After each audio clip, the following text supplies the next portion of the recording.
Bon voyage.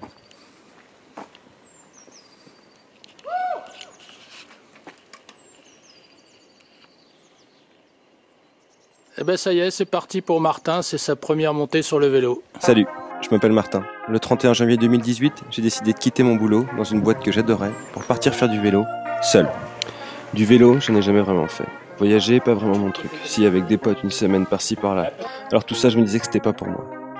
Mais voilà, c'était sans compter les questions existentielles que je me suis posées 3 ans plus tôt suite à la lecture d'un livre offert par mes grands-parents. Boum, soudainement, j'ai décidé de virer toutes mes certitudes infondées. Autrement dit, de remettre en question mon ego et dire oui, Dieu existe. Enfin, je crois.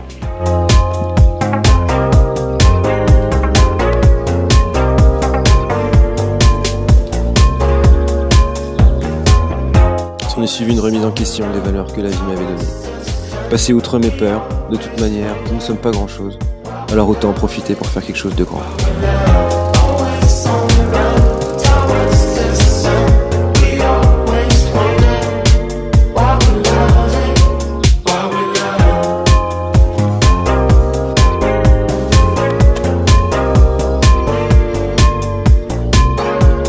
On te rassure, mamie. Oui. Non, mais moi, c'est tous des trucs qui me font que ça me rassure. Voilà. Là, je te sens paré. C'est bien.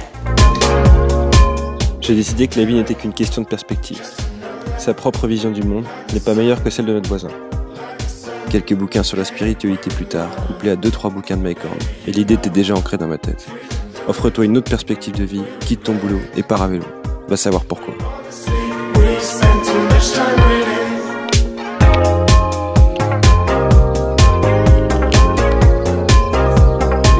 3 mois de préparation qui se sont transformés en vacances à la montagne, à la campagne, ou encore à faire du skate avec mon frère. Oh, beau petit! Beau petit!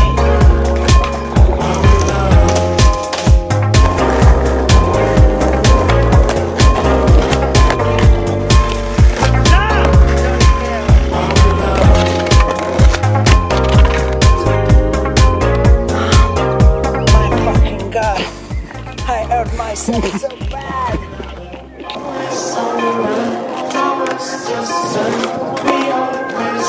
Oh oui, bah fais un demi-flip, bah c'est bien. En fait, tu vois ce qui me manque, c'est cette hargne, cette pugnacité pour replaquer mes tricks, même si je suis pas une poil dans l'axe. Tu vois ce que je veux dire? Ouais.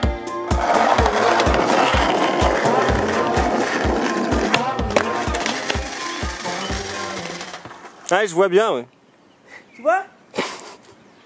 C'est exactement ce qui me manque. Allez, je pars. Ouais, mais où? À l'est. Où à l'est? Mon but est de me délier de toute pression mentale, de toute pensée qui puisse me voiler l'esprit. Alors je pars à l'est.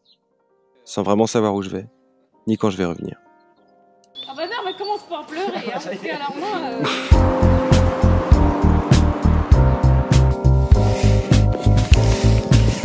Corbata. Corbata.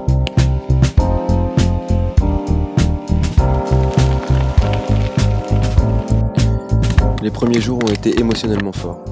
2 ans de développement personnel, de remise en question, qui t'ont amené à un projet. 2 ans de doutes qui deviennent réalité.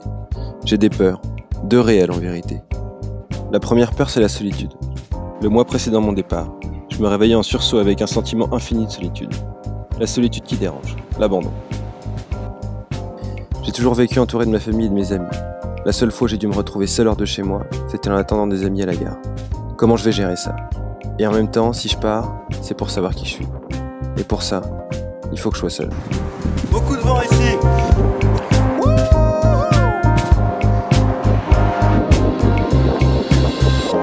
La cadence!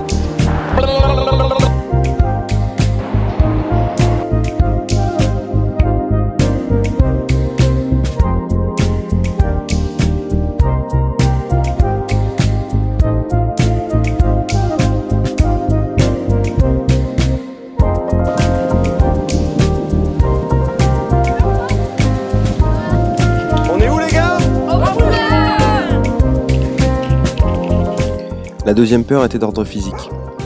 Ayant eu pas mal de problèmes aux genoux, des opérations, je me demandais si ils allaient tenir. Un problème mental, tu le combats. Une douleur, non. Bingo, au 5e jour, une frayeur qui m'envoie moralement 6 pieds sous terre. À force de faire un focus sur mon genou, pensant pouvoir manger des graines pour tenir et voulant aller trop vite, je finis la journée à ne plus pouvoir pédaler. J'ai cru à la fin du voyage. Je décide de prendre une journée de repos, de boire 5 litres d'eau et de bien manger. Manque de peau, on est dimanche, rien n'est ouvert et j'ai rien prévu. J'ai beaucoup appris ce jour-là.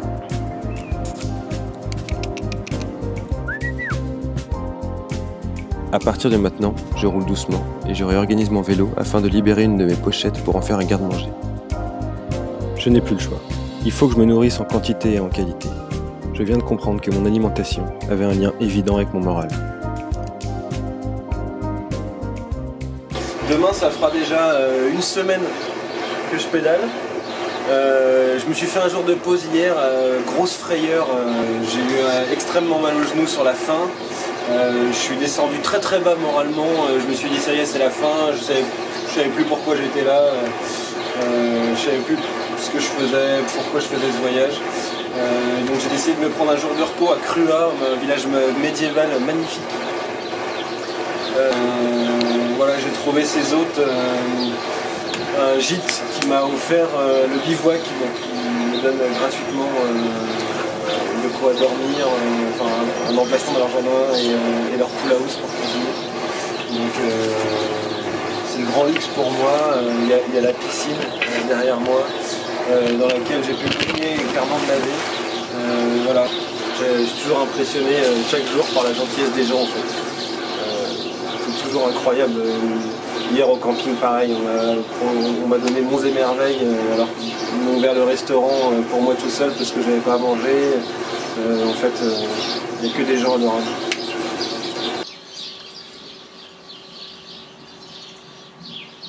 Oh putain, c'est bon. Ça manque un peu de cuisson, on va refaire. 3 minutes.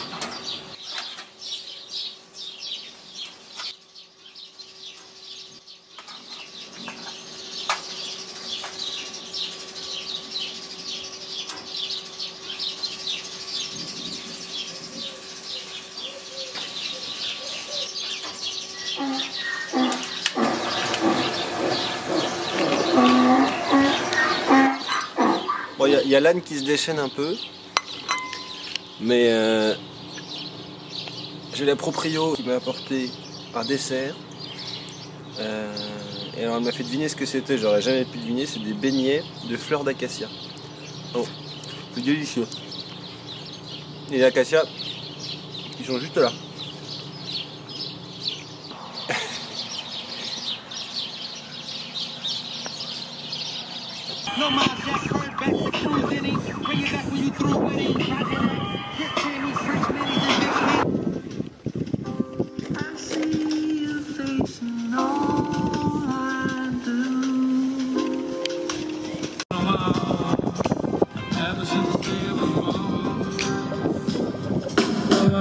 The longest walk I'll probably ever be on, the road to perdition.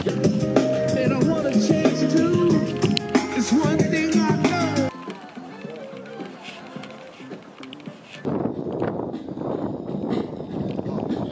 Out in the streets where I grew up. First thing they teach us not to give. That type of thinking can't get you nowhere. Someone has. Au départ, mon plan était de traverser les Alpes pour me rendre en Italie. Mais au 2e jour, j'ai pris la décision d'aller faire le Cap Corse. Pour la première fois de ce voyage, j'ai ressenti un vrai sentiment de liberté. J'ai des comptes à rendre à personne, je vais où je veux, quand je veux. C'est nouveau et assez jouissif.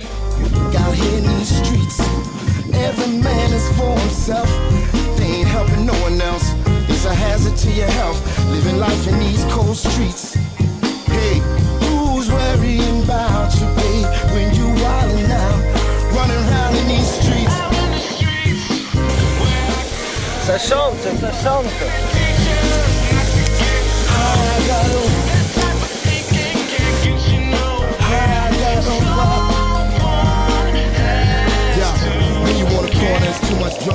Ce soir, premier camping sauvage après 60 km de vélo, dans un endroit juste magnifique.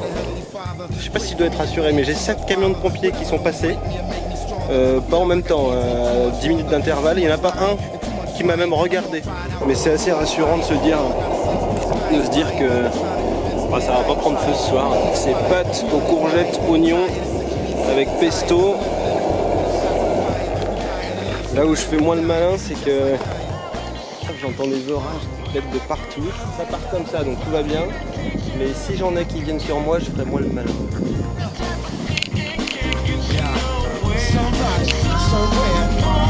L'Afrique. Donc je suis en Afrique. C'est beau, il y a une girafe qui vient de passer là-bas, regardez, on voit son cou.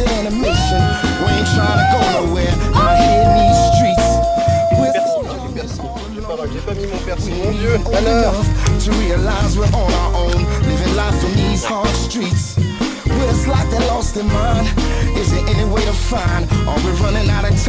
bon, un orage s'est abattu soudainement au-dessus de ma tente que j'avais mis sous un arbre en pensant qu'il n'y aurait pas d'orage puisque j'avais checké la météo avant et tout allait bien. Il est arrivé en moins de 30 minutes. Il était très violent, j'ai regardé les Météo France, ils annonçaient des orages très violents, donc j'ai pris par précaution la décision d'aller à la ferme d'en face à laquelle j'étais passé 2 heures plus tôt pour chercher de l'eau.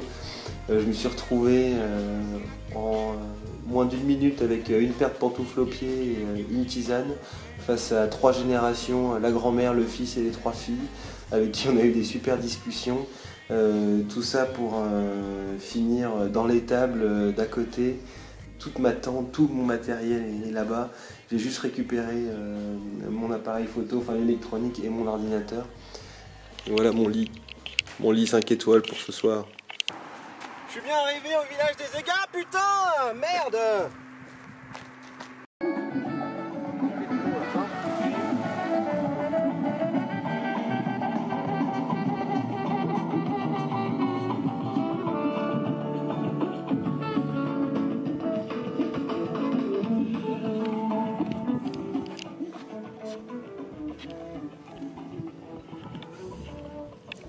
Après avoir suivi le Rhône pendant 10 jours, j'arrive à Toulon où mon père me récupère pour prendre le bateau pour la Corse. La France est splendide. Je trouve la solitude bien plus facile à gérer que ce que j'imaginais. Mes genoux vont bien. Doucement, je me défais de mes appréhensions et je profite. Je dois avouer que la première fois que j'ai vu la mer, j'ai eu ma petite larme. Ok, j'ai pas gravi l'Everest, mais rejoindre la mer à la force de mes muscles m'a apporté comme une petite fierté personnelle. Alors